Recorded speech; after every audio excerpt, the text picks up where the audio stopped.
Le sujet qui nous intéresse, c'est la relation entre la croix et la manifestation de la vie. Il est très important pour nous de voir clairement la relation qu'il y a entre elles. Une chose est évidente, c'est que la vie, dans le sens divin, dans le sens spirituel, cette vie qui est appelée vie éternelle, ne peut être reçue que comme résultat de la croix du Seigneur Jésus. Sur la base de sa mort et par sa résurrection, cette vie éternelle est donnée à ceux qui croient.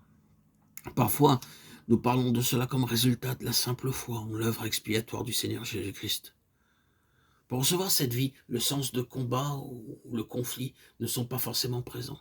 De même, il se peut que ne soit pas connu ce domaine plus profond. La bataille pour la vie est une réalité continuelle. Tout cela parce que concernant le don de la vie éternelle, le Seigneur Jésus lui-même mena ce combat sur la croix. Et nous recevons ce don gratuitement par la foi, en acceptant ce qu'il fit pour que nous ayons la vie. Cela est un aspect de la croix et de la question de la vie. C'est en appréhendant, pour ainsi dire objectivement, la croix que nous recevons la vie éternelle. Tout ce que le Seigneur a fait pour nous dans sa croix, afin que nous puissions passer de la mort à la vie. Si nous nous l'approprions et le saisissons par la foi, pour effet de nous donner la vie. Mais il y a un autre côté. La croix du Seigneur Jésus, saisie subjectivement, a pour effet de nous donner la vie avec plus d'abondance.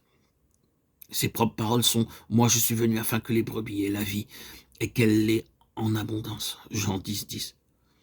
Je crois que la première partie de cette déclaration porte sur l'appropriation simple par la foi de l'œuvre objective de la croix, ce qu'il fit pour nous.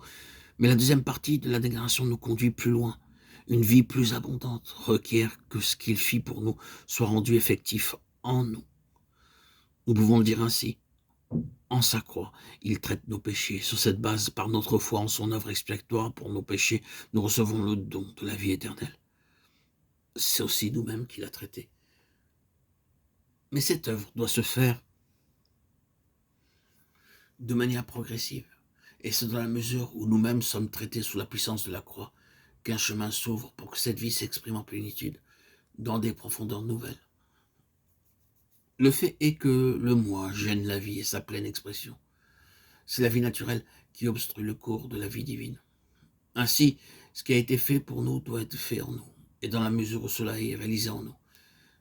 Cette vie devient plus qu'un simple dépôt, plus qu'une simple possession, quoique glorieuse, mais une satisfaction qui s'approfondit et qui s'accroît dans une pleine expression. Cherchons à présenter le point de vue. En premier lieu, il y a dans la création un état de désordre à l'égard duquel Dieu n'est pas engagé. Nous pouvons tous comprendre cela. Il n'y a rien de très profond en cela, sauf dans la mesure où ce fait nous touche. Alors nous constatons cet état de désordre dans la création de laquelle nous sommes une partie et que Dieu n'est nullement d'accord avec cet état, avec la création dans cette condition. Cet état de désordre est contraire à son désir. Cette chose a cessé d'exprimer sa pensée. Cela est contraire à son intention et par conséquent, il ne peut être lié à cela.